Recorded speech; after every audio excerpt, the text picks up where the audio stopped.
Um, okay, so today we're going to do a midterm review, which will take place on the coming Tuesday. I haven't decided, but I'm probably going to move my Tuesday office hour to Monday, but it will be via Zoom. Okay, I will attending a conference out of town Monday through Wednesday, but I will be handling the question via Zoom on Monday. I hope I can arrange my meeting such that I have a block of out. I will send out in the announcement. But today the focus this document has a lot of pages, probably 31 pages. I'm expecting through your question, through our presentation today, I'm going to edit this document. So after we finish today's lecture, I'm going to upload this to announcement and GitHub so you can take a look.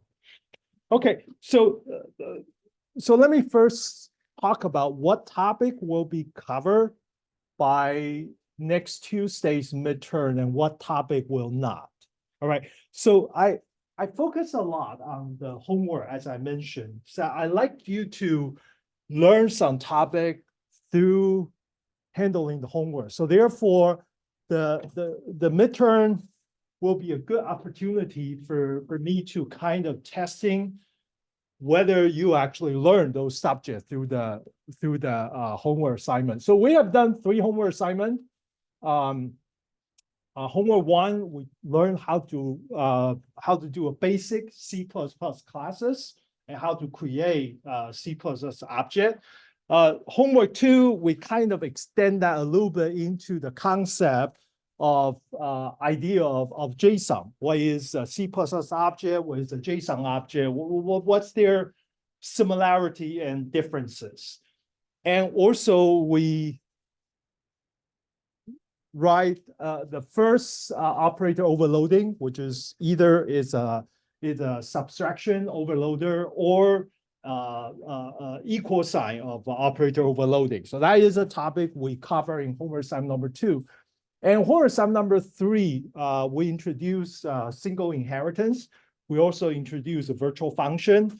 And also, we introduce a concept of JSON RPC, which is a remote procedure call, as well as a remote object, which is covered in the GitHub CPP07 and CPP03. So for the midterm, we will not ask you a question regarding CPP09, which is the idea of a proxy object, shadow object. Okay, that part is out. Okay, so based on this 3 homework, I kind of come up a list of topic, which I think I might include them, some of them, not all of them, depending on the final version. I haven't actually finalized the midterm. So those are the topic which I think are the most likely, and also this topic I feel is the most important for you to know at this stage of the ecs36b.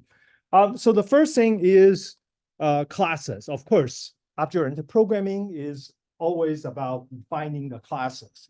One of the concepts which is important, I want you to clearly see is what is the concept of class and what is the concept of objects and how are they related to each other.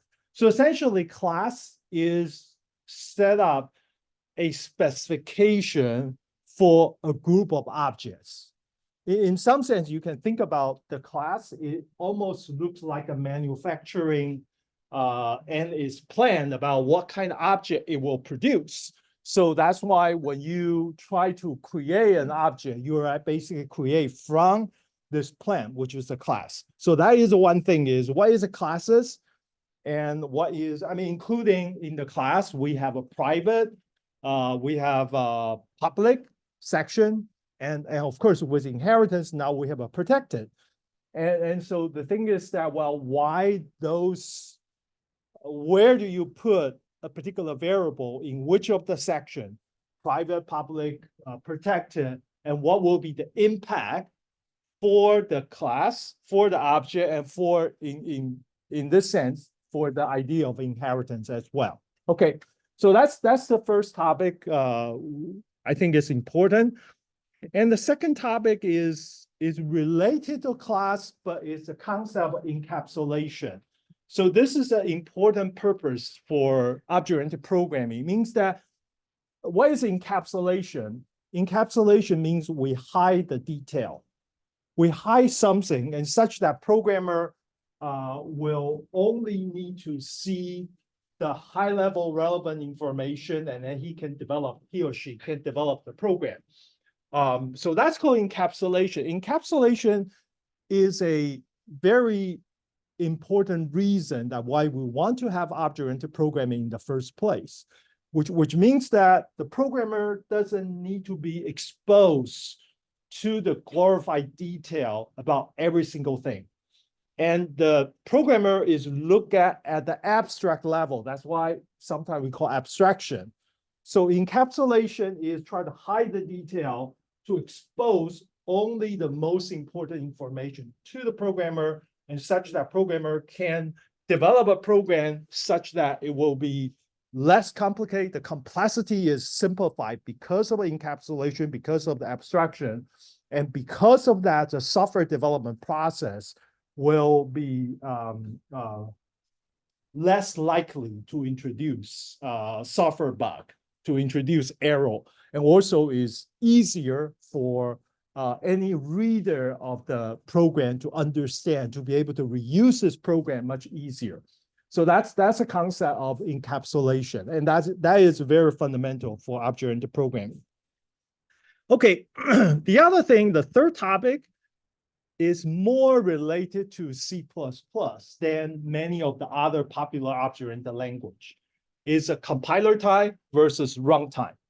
So in a lot of other language, they really, some of the language, they don't have a compiler. For example, Python, by default, they don't have a compiler. And therefore, the compiler time and runtime, they're the same. But in C++, you can see that we have 2 or 3 stages for us to create the program. One is called compiler, is compiling into the object code. And then we have a linking. By the way, linking to me is still be part of the compiling. So the compiling is basically from source code all the way generate the executable. So that's compiling. But then the runtime means you really execute the program, then you're going to encounter a different set of situation you need to handle. So there is a difference between compiler time and the runtime. So C++, some of the issue is being resolved at the compiler time, but some of the issue need to be resolved at runtime. I mean, for example, the next topic I write down is a virtual function. Virtual function, the reason there are multiple reasons we need to care about C++, about the difference between compiler time and runtime. But one of the critical moments that we need to worry about is a virtual function.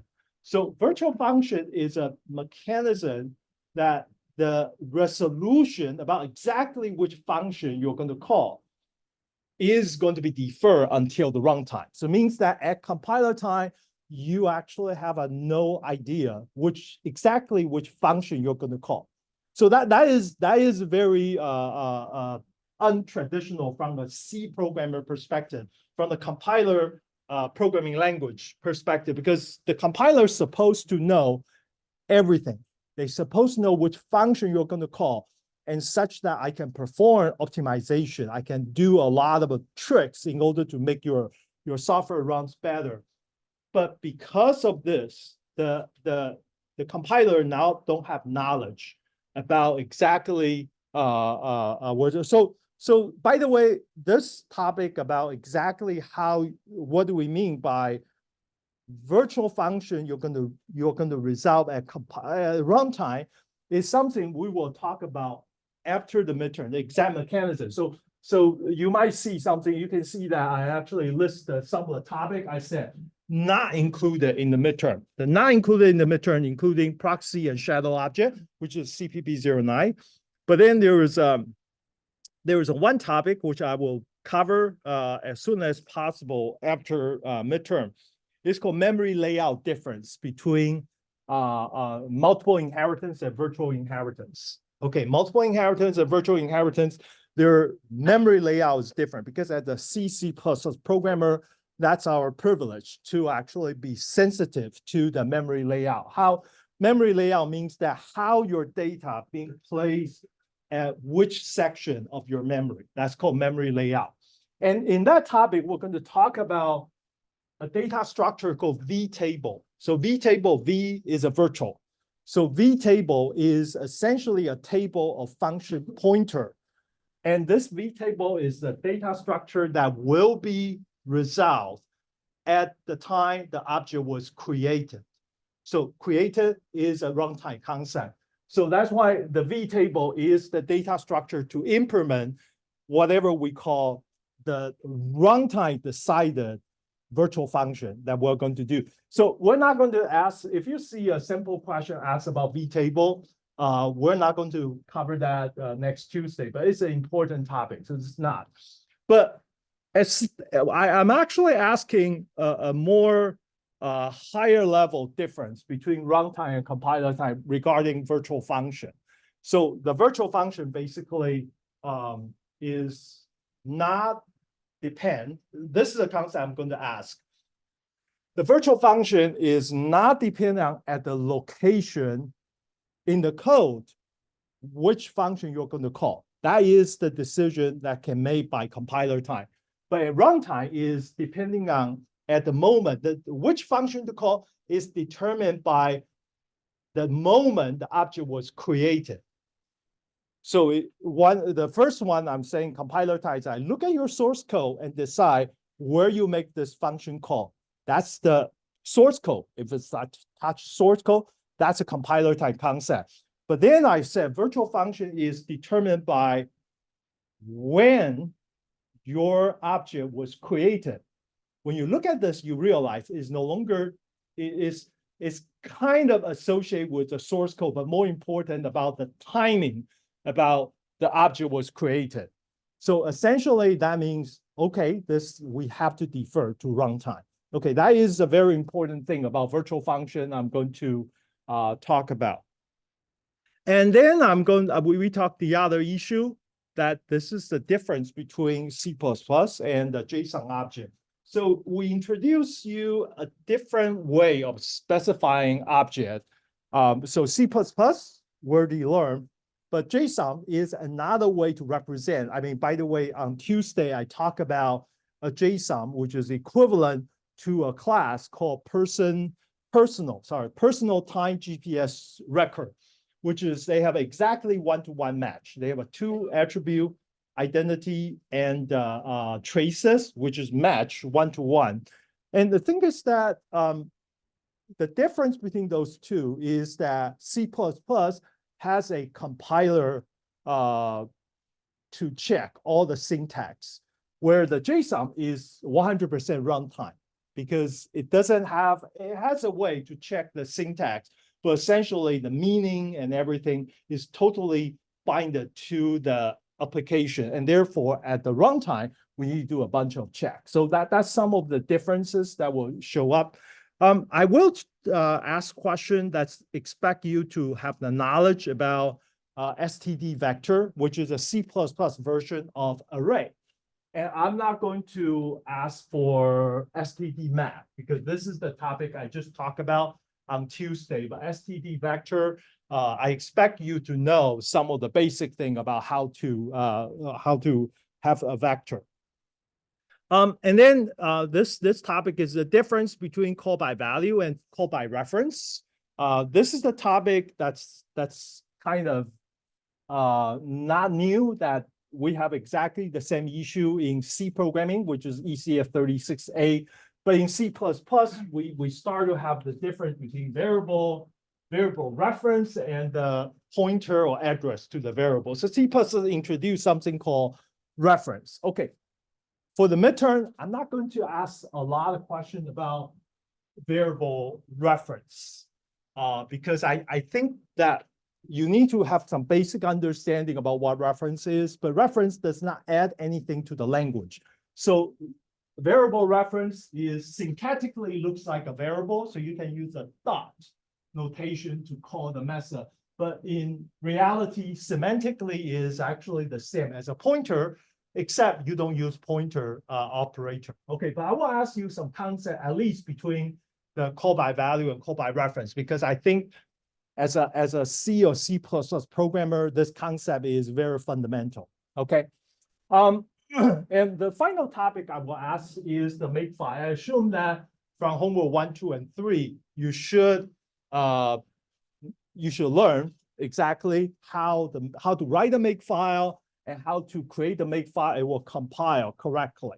I mean, partially, I want to include this particular midterm. I want to include this is I have seen so many questions that's actually you guys encounter is nothing to do with C++ program. It's just because you have a little bit misunderstanding about how to write makefile. Okay, what is the structure? So I'm going to ask you questions about makefile that will be directly from your homework 1, homework 2, homework 3 makefile looks like. Okay, which is from some of the source code I provide. But if I ask makefile, I'm not going to ask a very any kind of too complicated question, but I want to present a simple makefile to say, well, do you think this makefile accomplish what we want to accomplish? And then I will tell you what we want to accomplish. So you have to just like that. Okay, so their topic, I'm just saying that this topic will not be included. Proxy shadow will not be included. Memory layout will not be included. vtable will not be included. Overloading the pointer operator, so overloading like a subtraction, overloading the equal will be included, but not overloading any other thing, such as overloading the pointer semantic itself, as I mentioned just during last lecture and included in some of the sample code. And exceptional handling will not be included, of course, and template in general will not be included, except STD vector and STD map will not be included. Okay, so those are just high level to tell you that what topic will be included, what topic will not be included. Okay, so now I'm going through a bunch of sample questions. Okay, so this is all in the same file, which you will get it later. Let's look at this document, and I kind of show you the first page that you will see. You will see something that looks like that, except I haven't decided, for example, like how many pages or how many questions and things like that. But you'll see the feeling looks like in the first page of your homework. Sorry, your midterm. Okay, let's look at the first question. Okay, the first sample question. The first sample question is asking about the difference between compiler time error and runtime error. So compiler time error means that the compiler is going to stop you and provide you some kind of error message. And runtime error means that you compile, generate the executable successfully, but you actually when you run the program, you're going to get into some trouble. Okay, so this particular question, I think it's a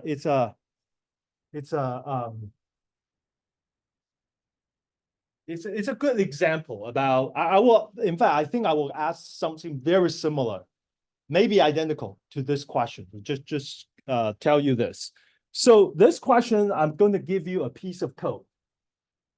This piece of code, by the way, is from GPS underscore s2024.cpp. I kind of twisted a little bit.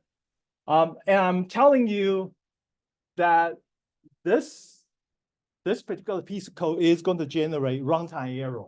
And I want you to actually tell me what kind of runtime error you're going to get. So let me show you this 4 piece of code.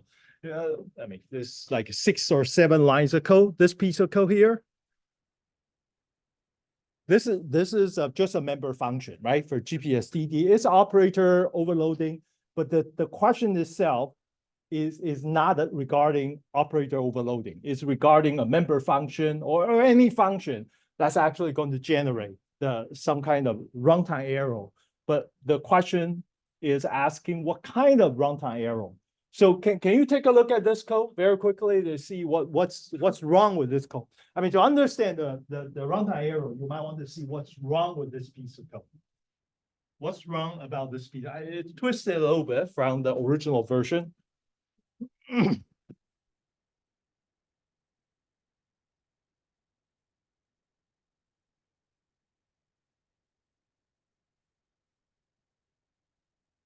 What's wrong? You think this code is okay or not?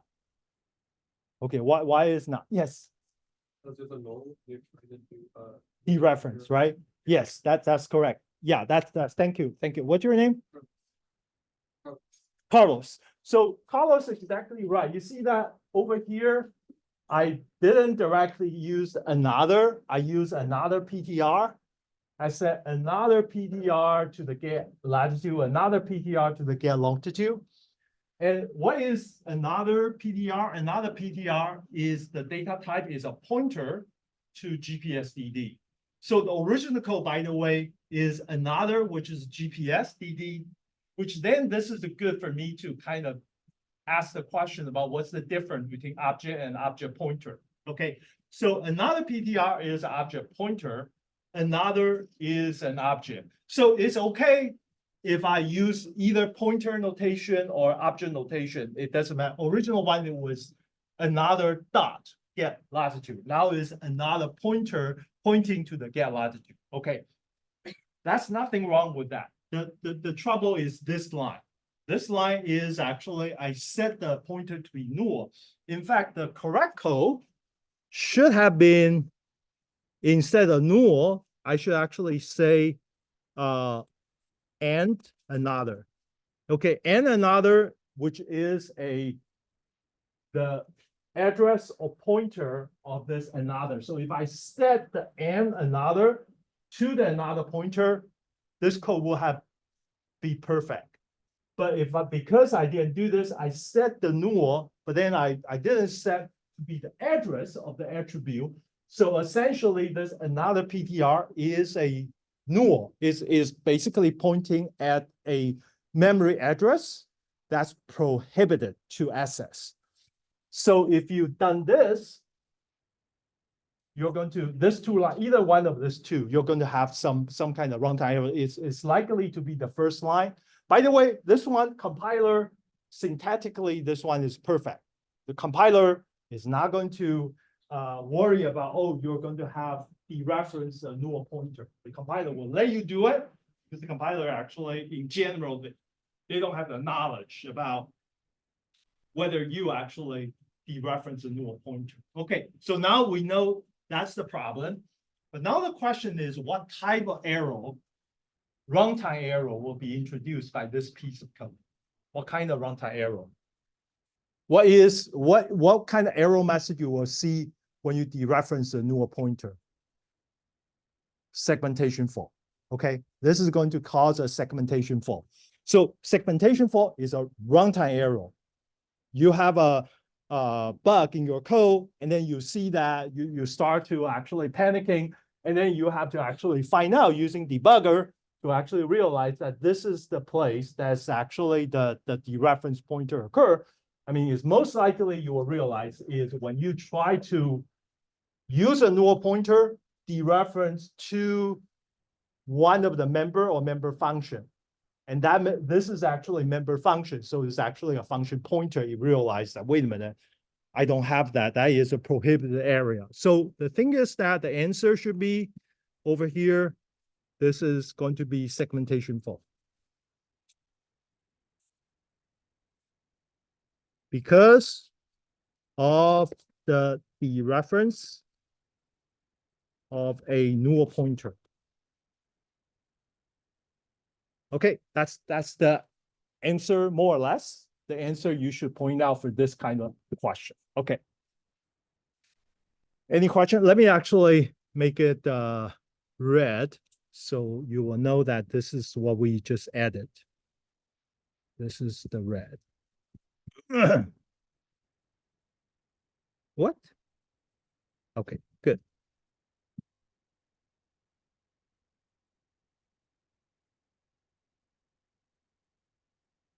Okay, so of course, part B is, well, you need to modify the arrow, then you can basically do a bunch of things. Okay, you can just decide to use another dot notation, or you can actually change this line, say another pointer is equal to n, another. Either way is fine. Okay, there are multiple. I have to say there are multiple ways that you can actually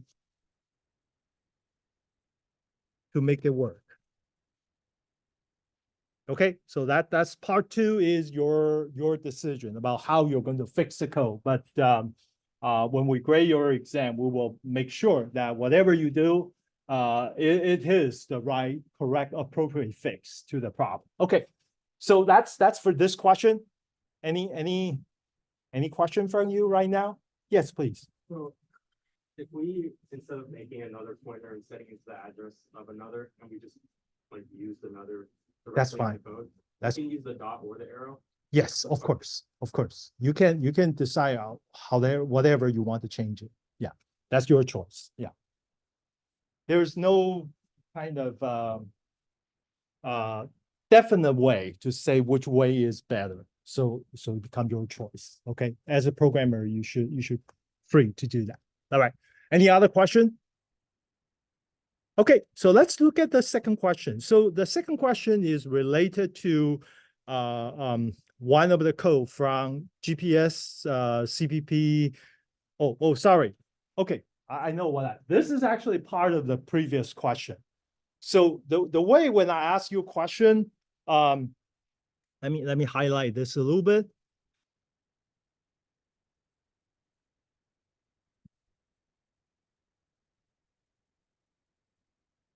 So for any question in the exam, I will provide all the relevant code. Okay, I mean, for example, over here, I'm actually extract a small part, which is from the GPS.cpp and GPS.h, which I actually show you this 3 or 4 lines of code for you to determine. But overall, when we want to determine the second code is actually correct or whatever have an arrow, and mine related to other piece of code, which is not showing this 7 line. So typically, I will include the whole code. In this case, I will probably include both GPS s2024.h and GPS 2024.cpp. I will include both of them, so you actually will be able to see the whole picture, okay, to actually make the your best answer for that question. So just to let you know that. But in this sample exam, I just neglect include all the code, okay? But in the real exam, you have, so you don't have to remember, okay? I will include, and I will specifically say this is just include for your information. Okay, so the next question is about compiler time error. So this question, again, I show you a simple segment of code, and over here, there's 2 lines of code I provided to you, which is one of the test program for the GPS class, which is the first line talk about GPS home woodland, and the second line talk about accessing a particular variable. And then it will generate, I said, well, if you have this 2 lines of code, and of course I will give you GPS.h and GPS.cpp, so you know the definition for the GPS class in this case. And I said, well, you're actually getting a compiler error. So now this is not runtime error. This is a compiler time error. And the compiler time error, I'm going to show you the compiler time error message that generated by the G++ compiler. Okay, by the way, this is generated by the real system to actually see that what kind of error message. Okay, so you're getting this error message. Then now we need to understand what that error message really means, right? So I'm actually presenting to you, and then the first question I'm asking you is that why we receive this this error message, right? Why do we receive this error message? So before you provide your answer, let me actually tell you, usually for the compiler time error, why we receive the error message has been presented already in the error message that the compiler generates. Let me repeat it again. Why you receive the error message? The reason should have been given in the error message that the compiler give it to you. Okay, so in this case, I'm actually really just testing you for you to actually understand the error message that's generated instead of just say, hey, it's an error, but the compiler already tell you a bunch of reasons. So, okay, so now take a look at the error message. I highlighted here. Can you tell why that this 2 lines of code introduce the error message that the compiler just put it in the highlighted area? What kind of error message we got? Yes, in the back. Exactly, right? Thank you. So number one, it already said that in the first line, right? The latitude is a private member.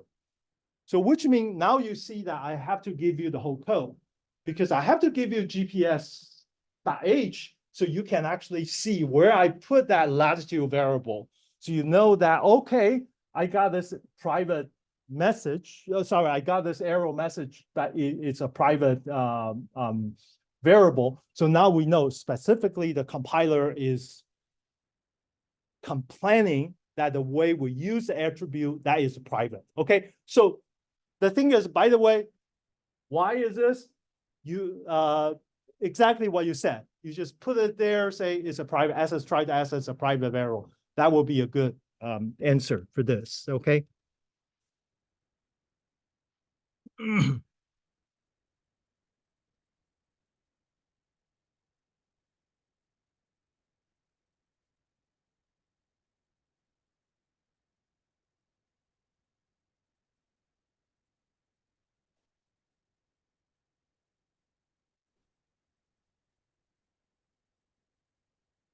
Okay, something like this. Okay.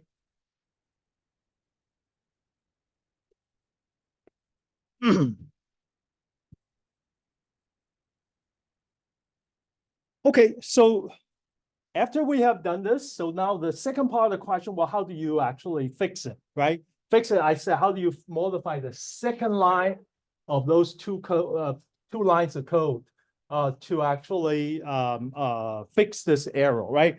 And so the second line is this.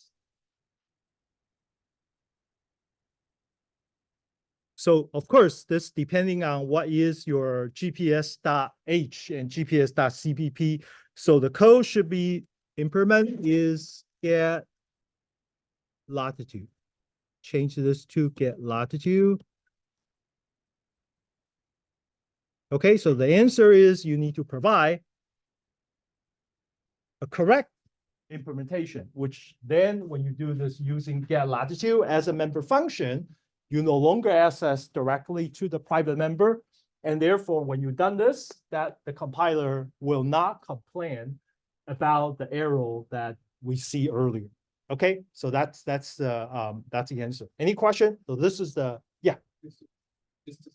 Does this build on previous code or you can forget latitude? I will give you the GPS.h and GPS.cpp in the exam. So you can actually take a look at whether whatever function is actually provided, what is right.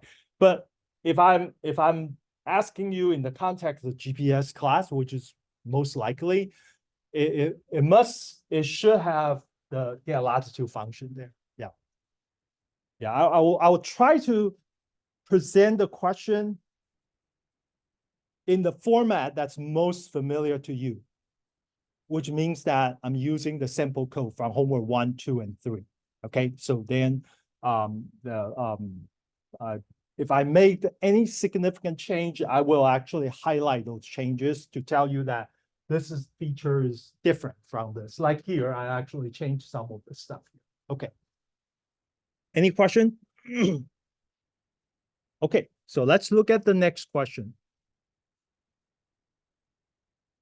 Okay, this question is, in this sample question, this is somewhat unfamiliar to you, but I'm going to change it such that I'm going to change the context if I want to ask this kind of question to in the exam. So this question is in general, I'm giving you two different design. It seems to me they're serving the purpose, but somewhat I want to compare that whether in this case I should use this design or whether I should use the other design. So let me give you two different designs. So I'm talking about a thing. So what is a thing? I mean, I'm a person, so it's a person class. I'm a person, and I have things such as my phone or my whatever you call this, a bottle for my coffee. So I have a bunch of things, right? So now I'm modeling. I can either define a class called thing. Okay, I define a class called thing, and one of the attribute I call it. Okay, sorry, I actually do it here. You see that this is my first example. I actually have a held by. So of course, a thing has an owner, but also has another attribute who is currently holding this thing. Who is actually, for example, I lost my phone. I lost my phone in this room. And what's your name? Danielle. Danielle actually helped me to pick up the phone. So it's my phone as ownership, but Danielle currently is holding my phone. Okay, because I lost it, she actually found it. Thank you. Sorry to use you as an example. Okay, so this is a person is held by. I can define a thing, which I actually add an attribute called held by. Okay, but a different design could be, this is a thing number one, but then this is a different design. A different design is I actually change the person instead of change the thing. So with the person, I actually have a line called a vector, which is thing original holding. Means that I'm actually modeling the person, all kind of things you're holding. So for example, right now, Danielle, she actually has two phones because the vector, one of her own phone, one is my phone. Okay, and a bunch of other things. Maybe she's holding 30% of this class. We all forget our phone, and then Danielle pick up all this 30 phone and sell it on eBay or something, right? Or give to lost and found. No, I'm whatever the best deal. Okay, so that's another design. I could have a person have an attribute to have phone, but then I could have the phone to know who is holding it. So this is two different designs. Of course, you can have both. Okay, you can both. But assuming you want to do this about the holding relationship, and you want to have a two different design. The first design is adding an attribute in the thing called held by, and the second design is actually adding a vector of things that the person is holding. So it's a different way of designing the things. But then let me ask you, which design do you think is better? Which design do you think is better? By the way, object-oriented is all about design. How do you actually design a class such that it will be used appropriately to generate the object exactly what we want to do? So, okay, which design do you think is better? Should we do this? We modify thing, or we should modify person. Which one do you think is better? Let's do a vote, okay? How do you like the first approach? Adding this. How many of you like this one? Okay, we have one hand. Okay, good. Well, at least we have one supporter. Thank you very much. What's your name? Soren. Okay, Soren is supporting this. Okay, I'm sorry to say this is a one vote. Okay, we got one vote. And how about this one? Adding the person, adding this little thing. Okay, of course you will support that. Okay, we have 1, 2, 3, 4, 5, 6, 7. Okay, we have 8, 9. Okay, we have a 9 vote. Okay. Thank you. Okay, so by the way, the correct answer is it depends. Both of them have some merit, and both of them might not handle certain things very clear. So it's no clear, definite answer by just looking at the code itself. It really depending on what kind of application that we intended to apply this classes to. So that's actually make object-oriented programming very challenging because it depending on how you want to do it. Let me actually tell you in this example, I'm actually asking you this two scenario. I gave you two scenario. So the scenario looks like this, by the way, is okay, you can take a look at the two scenario.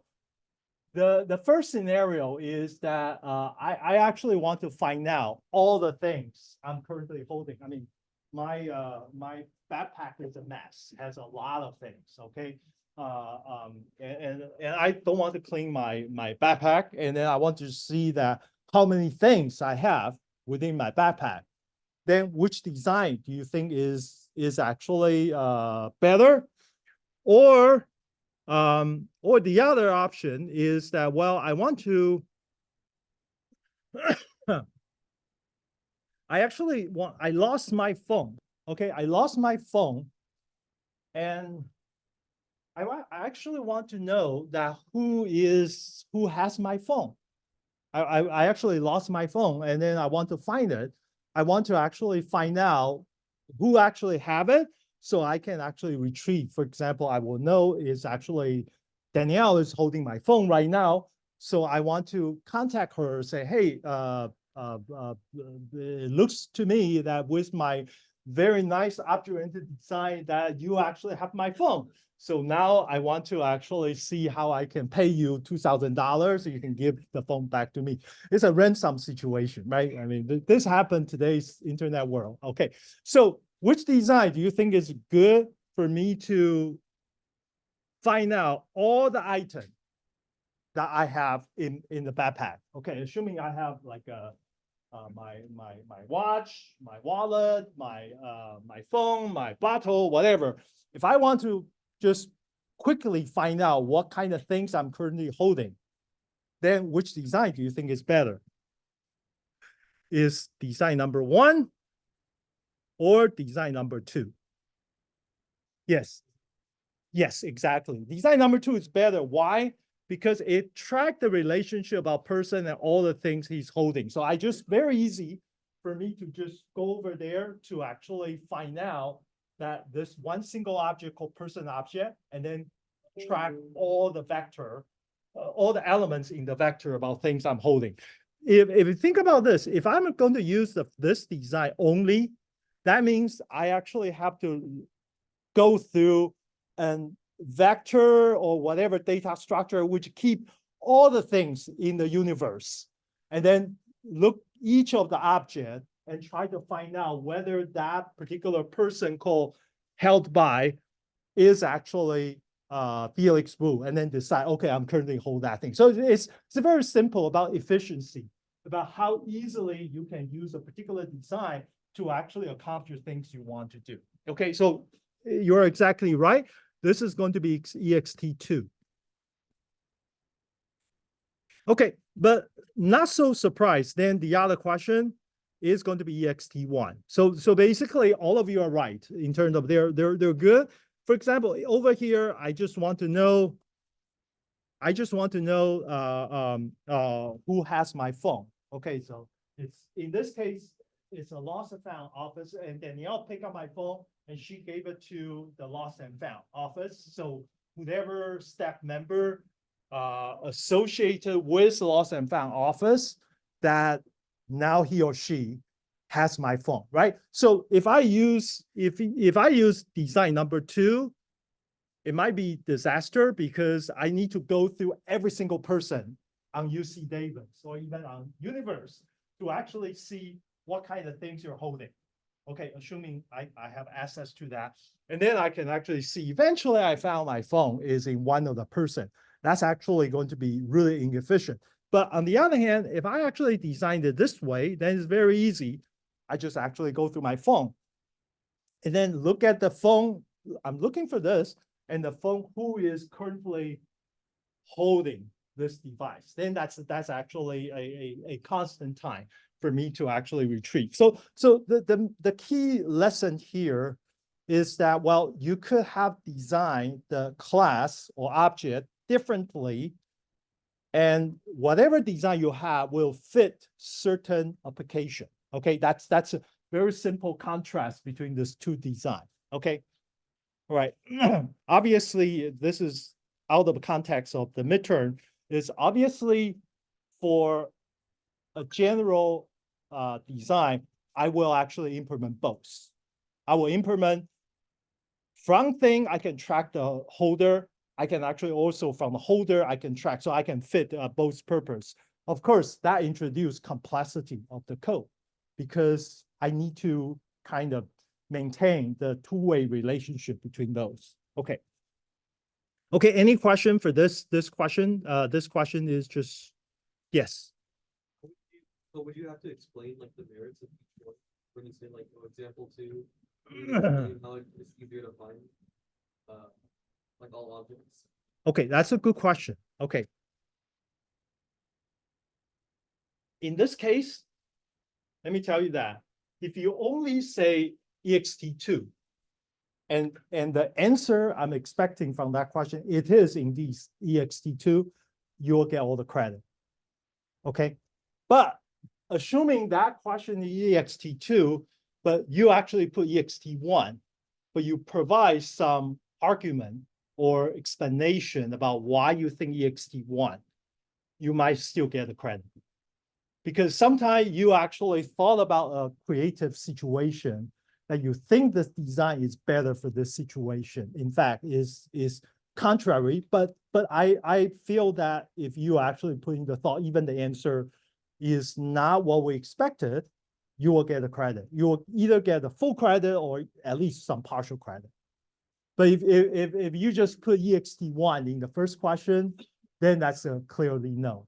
Yeah, that's partial credit will be very, very small. Okay, by the way, okay, that's another good question. This is usually my policy. If you leave a question blank, you're going to get 0. But if you put in any answer, even if it's completely wrong, you will get some partial credit.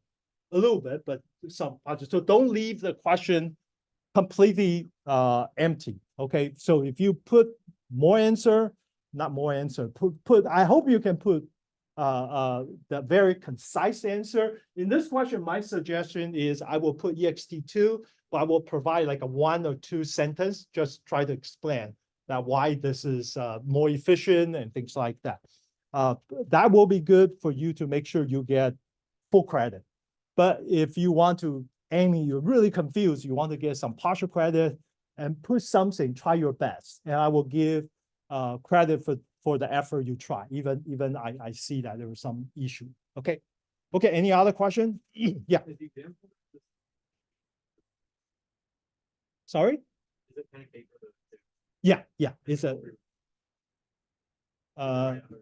yeah, you just write down your answer there. So that's why you cannot write too much. I'll give you appropriate amount of space. And by the way, handwriting is important. Okay, I mean, I really embarrassed. There was one time, I kind of voiced my opinion in the strongest way. Is the student's handwriting is really unrecognizable to me, which I actually have to transcribe everything he write, and I write down on his exam, and then I interpret, then I grade based on my transcription. Because I mean, if I actually transcript, and then by the way, I write whatever words, and I put question mark, because I really have no idea what that really means. So I'm not so advanced to actually know all the creative handwriting, artistic, I guess so. But just please be handwriting nicely so I can recognize which letter you're trying to represent. Okay. All right, so okay, so let's look at the next question. The next question, I want to go very quickly. I'm just basically say this is call by value, call by reference, and call by pointer or address. You can see that I have a 3 version of function called, this is a member function, not member function, sorry. This is just because the quantity is a variable that's in the public, okay? So I have a 3 function. One is called set quantity by value. One is called set quantity by reference and set quantity by pointer. So over here, you can see the difference. Let me just highlight. This one is a set quantity by value, sorry, and put it green. This one is set quantity by value. You can see that I'm just putting item and putting the quantity. And this one is only really the first part matter. For the first part, this is set quantity by reference. Let me actually change this back.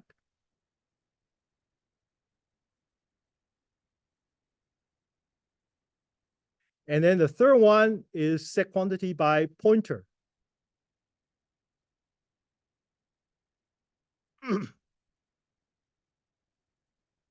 Okay, and inside this function, it is basically provide the setting. The item dot quantity is equal to quantity, whatever the value, the second argument. Okay, so there's a 3 function that is try to set the quantity, but they use a different function signature. The first one is value, second one is the reference, the third one is a pointer. Okay, so based on this, I'm actually going to ask you this question. So I give you this piece of code. You can see that this piece of code, I set quantity, sorry, over here. You see that I actually make a function call here. And then I call this function set by reference. And over here, I set by pointer, but with a different amount.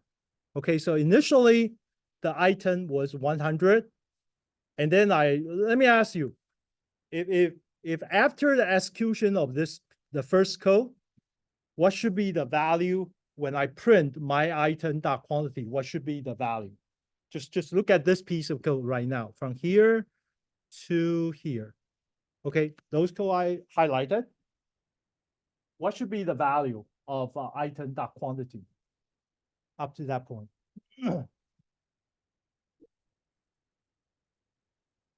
You said it's 200. Okay, any other opinion? The answer is 100 because it's called by value. Because why? This is important. That's why I want to know the difference between call by value and call by reference. Is that look at this. This basically say set quantity by value. I just passing my item, which means that when you call the function, when we say call value, is actually make an extra copy. By the way, just tell you that this is important concept. Is this means that I actually have a copy of my item into the function. So inside the function, because it's a copy, so when they change the value from 100 to 200 within that function, it's actually only changed the copy. It's not changing the original value. Okay. So here you can see the original value is here, my item. Use a different color. This is the original value, but this one is actually still original. Okay, even though you do a call by value, is inside. If you think about call by value, what call by value really means is that when I actually enter the function, this is a copy of that copy of the original. It's not the original, it just shared the same value. So over here, when you set this, is actually only set the copy, not the original. This is a concept that's important of the difference between call by value versus call by reference, okay? So in this case, the first answer over here, it should be 100. Okay, let's look at the next line. The next line is over here. I'm set by reference, which is my item. So my item right now is still 100, but the difference is that now this is called by reference. So that means it's actually using the original copy, not the original, not the copy. And therefore, the second one is going to be Oh, sorry. The first one is actually over here. The first one is the first printout, output one. So it's 100. The second one is also 100, but the third one is going to be 300 because it changed. And the fourth one, similar. If you set quantity by pointer, it's the same thing. It's semantically number 3 and number 4 are identical. So therefore, after you call this, the number 4 is going to be 400. Okay, that's the answer. So essentially, I give you 3 versions: one is call by reference, call by value, call by pointer, and the result. I mean, by the way, this is what I said. Syntactically, this line, and this line looks exactly the same. Syntactically, they look the same, except the function name. The function signature is my item. But semantically, this one is really equivalent to this one. That's kind of the new tricks in C++.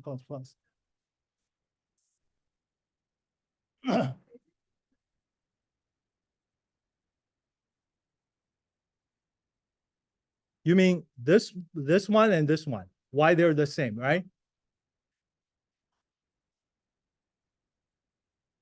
You talk about the first one, the second one, 100, right? Why is this the same with this one? So we have to look at this particular function over here. This one is call by value. Call by value means that, okay, let's look at the definition of the function. The definition of function call by value over here is just item. But you see that when I do call by reference, I actually have an M signs here. Let me actually highlight this. This is very important. That I have an M sign in the function signature. That means you're actually, the compiler will know when you actually call this function, you should not perform a copy. You should just let this program access exactly the same memory location. Okay. In my opinion, this is really confusing because syntactically, it sometimes confuses C programmer saying that, oh, when I call it, I'm just using the object. But semantically, when you actually call it this way, you really actually call it this way. That's something which a C++ programmer need to differentiate if you're a C programmer. If you're a C programmer, you're supposed to only know number 1 and number 3. That's the typical way of C doing call by value is the first way. The typical way of doing call by reference in C programmer is actually the third way, which is actually just pass the reference. In C, by the way, we call this reference or pointer or address. But C++ introduced another notation which add M sign, which you don't need to add the star sign, you add M sign. But semantically, these two are the same. Syntactically, those have to looks the same. Okay, so that's confusing, but I want to make sure you understand the difference here. Yes. So functionally, setting it by reference or pointer, you're just accessing the actual like the original memory, the memory, but the call by value, it will make a copy, so it will be a different memory location. Okay. What's Yeah. the purpose of having let's do the In my opinion, it just want to make sure that for the programmer who hate the pointer notation, they can do it this way. I mean, to be honest, if you look at the way we call it, so over here I call it put a my item. Over here I put a my item. But over here I have to do some kind of pointer notation. Okay, that's just my personal bias opinion. I feel it's unnecessary to have the reference. It doesn't add anything semantical. It's just yeah. Sure. Yes, it will. Yes, it will. I will have a simple question on client server. Okay.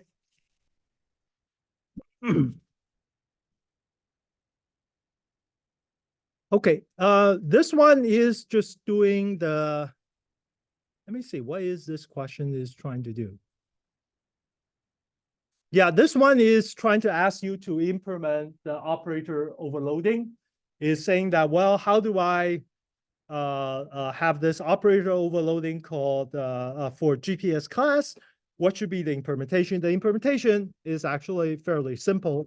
You just say return if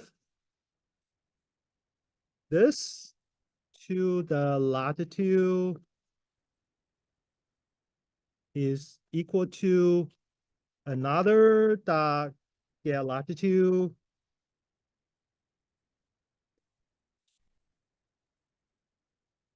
and the same line with this to the longitude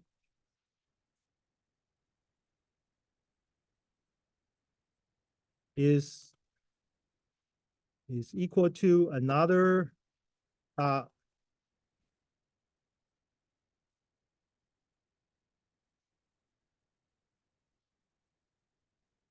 okay, so the answer is something like this. Okay, I'm just basically ask you to implement a particular implement a piece of member function like this. Okay, I'm going to skip this very fast to the next one. Okay, next one we're going to see the virtual function started. So we talk about this in class. So we have this. This was included in the midterm number 3 last time I taught this course. So we have thing and then have a locatable and holdable, and this is the member function. It was and the attribute it was declared associated with that. So this is the inheritance hierarchy, and then I provide all the source code for that. Okay, so let's actually take a look at the first, this is a source code. You can probably take a look at later. I want to tell you the question. The question over here that I give you this piece of code. I give you, this is about operator overloading and the function signature. So if I have this holdable and the locatable, and then I actually have this 2 line, if item 1 is equal to item 2, if item 2 is equal to item 1, then what will be the output? Okay, so just very quickly to tell you that what this program is asking you to do is that if you take a look at, let me give you an example. If holdable, I have a operator overloading, which is equal, which the signature is holdable. So it means that unless your input object is holdable, it won't actually trigger this particular operator overloading. And then similarly for locatable, let me actually look for locatable. Locatable, you see that I have operator overloading, but the input argument, it must be locatable to trigger that one. Okay, so what does that mean? This means that if you take a look at this piece of code, so if you have item 1, that's actually equal to item 2, but you're actually casting with a holdable. But what is item number 1? Item number 1 is holdable. So you have a holdable and holdable that will trigger the operator overloading of the holdable. But the second question, you see that I'm saying item 2 is equal to item 1. What is item 2? Item 2 is a locatable, but item 1 is a holdable. So this one will not trigger the operator overloading. So in this case, that the first one will be processed correctly, but the second line is going to be somewhat unpredictable because it's not triggering any valid operator overloading. And therefore, I'm asking you whether this first line will be printed or the second line will be printed. In this case, the first line will be printed because it's equal. The second line is not. Okay, so that is kind of answer. But I want to say that the interesting part about this question, this one is definitely yes. The second one is probably no.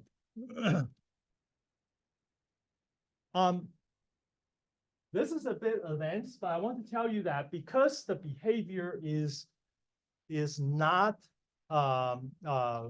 specified, most likely is no. So if you answer no, it will be good. But if you say, well, it's probably no, it's okay, because just by any chance, depending on what kind of environment you have, some of the machine just happen by random, it has a exactly identical content in that memory location. So when you want to do that, you might actually get a yes answer, but that's you don't. But the chance of that is very small based on the code. So you can, if you answer no or probably no, either way is fine. Okay. Okay, this one is a virtual function. Let me see. Okay, this is, I give you a piece of code. I give you all the code, and then I want you to say, well, you just write down what's being printed out here. Okay, so the thing is that the output, wait a minute. Oh, I'm actually telling you that I give you two output. This is output option number one. This is output option number two. And you take a look at this piece of code and you basically say which output should be produced by this program. I did give output number three to option number three saying that, hey, is going to be neither output one or output two. So let me tell you that in the past, when I asked the question, I always put the code in execution and then generate the output. And I basically copy the output over here and I tweak a little bit. So in this answer, I believe is the second output is the correct one. But some of you might actually found some corner case or something, which because of we're running on a different environment. So if you decide you want to answer output number three, then you better specify why neither output one and output two is inconsistent with the program that's generate those output. Okay, so it's just basically for you to understand the code and then see the how you can actually generate output. Okay, let me go to the next question. Okay, this question I believe is remote procedure call question related. Okay, so this is related to CPP07 or CPP08. So for this, I actually give you all the code, of course, but over here, the most important thing is this one.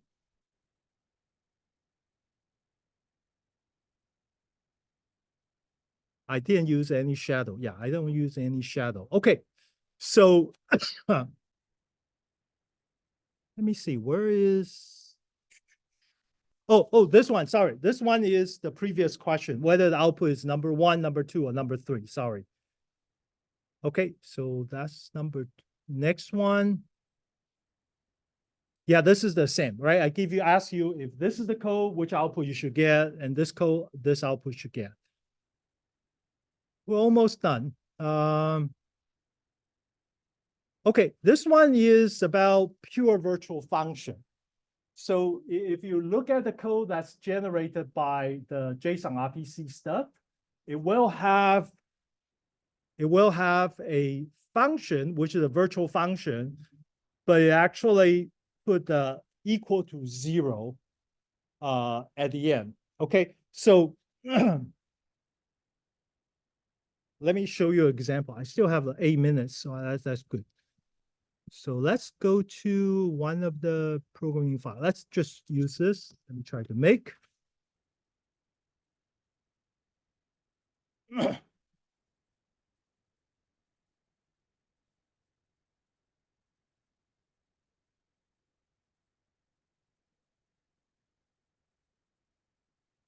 Okay, so one of the .h file that was generated is homework 3 reference 3 .client.h. Okay, let me look at server. Look at this file. So homework 3 reference 3 server.h. Let's take a look at this.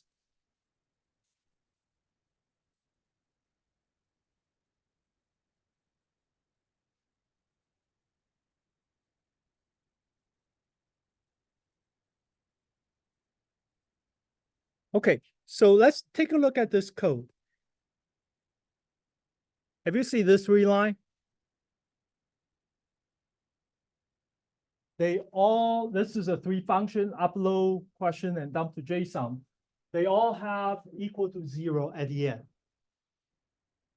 This means that this is a pure virtual function. Okay, so I want you to explain that question. What's the difference between pure virtual function versus virtual function? That's the question I'm asking. So let me provide you the answer. So if a class, where's my, okay, here. if a class has one pure virtual function, then this class is a pure virtual class or pure class, virtual class or abstract class. Actually, I think the correct term is abstract class, which means that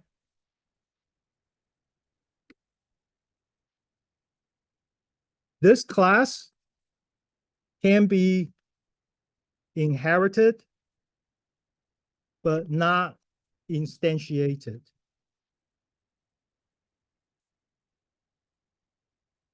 Okay, so essentially it's provide an abstraction, but this class, you cannot create an object. Okay, that's the main thing about pure virtual function. Pure virtual function means that any class that inheriting from this abstract class must have at some point have an implementation for that pure virtual function as the pure function mechanism. But you cannot use this particular abstract class to actually instantiate. That's why in the code, let's actually take a look at here. I have this this class called this class is called HW3 ref3 server. That's an abstract class. That's an abstract class because it has a pure virtual function. So now if you take a look at HW3 ref3 server.cpp, now you see that I actually can I must create a class called my HW3 ref3 server, which inheriting from this abstract class. And then I have to do the implementation of the three. You see that there's no equal 0 over here. Okay, so I have to provide implementation. So this is a concept that allow a C++ programmer to specify the concept, sometimes we call abstract class. When you have an abstract class, then it's really intended for another class to inheriting this from. Okay, so that's the concept of pure virtual function. Let me see the last question. What is this question is about?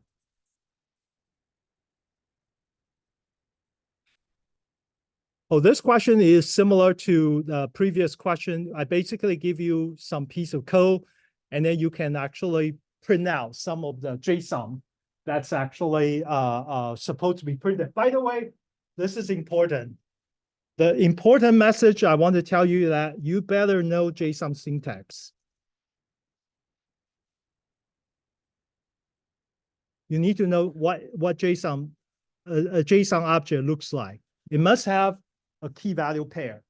And there are 7 values. It's a key value pair. Let me just tell you, because I remember previously I have a student who actually have difficulty answer this question because they don't know JSON syntax, even though they know roughly what kind of value it will be printed, but doesn't know the format. So it must have a key value pair. And the value could be either one of the 7. The value must be one of the 7 of the following 7. So this 7 could be either a number, which is 1, 2, 3, or a string, which is must be double quote, string SSS, or it could be null, or it could be a Boolean value true, or could be a Boolean value false, or it could be an array, which is in this case must be started with a pair of bracket, or it could be object, which is started with a curly bracket. Okay, so it must be a key value pair. So the key is a string, must be double quote with a colon. And then after that colon is what we call value. But the value have a 7 different possibility. It could be either a number, which is you just write down 1, 2, 3. Or it could be a string, and it could be null, true, false array object. So let me give you an example that is not acceptable. Acceptable as a JSON value. So for example, if I do a key value pair, say key is a latitude, and then I say colon, and I say Felix 1, 2, 3. Okay, this is the unacceptable JSON value. Why is that? Because this is not a pure number, because it's not 1, 2, 3, because you have a string. But also it's not a string because string must have double quote. So if you look at this is definitely wrong because it's not matching any of the 7. So that's why it's not. So I just want to tell you that you should know the basic syntax about this notation called JSON, okay, with this key value pair. Okay, so you can actually fill in this spot according to the JSON syntax. Okay. All right, that's actually more or less exactly what I want to cover, and that's the summarization at the end. Okay, so I'm going to save this file and send it through the Canvas, as well as I will post it on GitHub, so you can actually download. Okay. All right. Good luck, and talk to you later. Yeah, so regarding that demon I talked to you 2 days ago, I wanted your email so that I can send you the timestamp.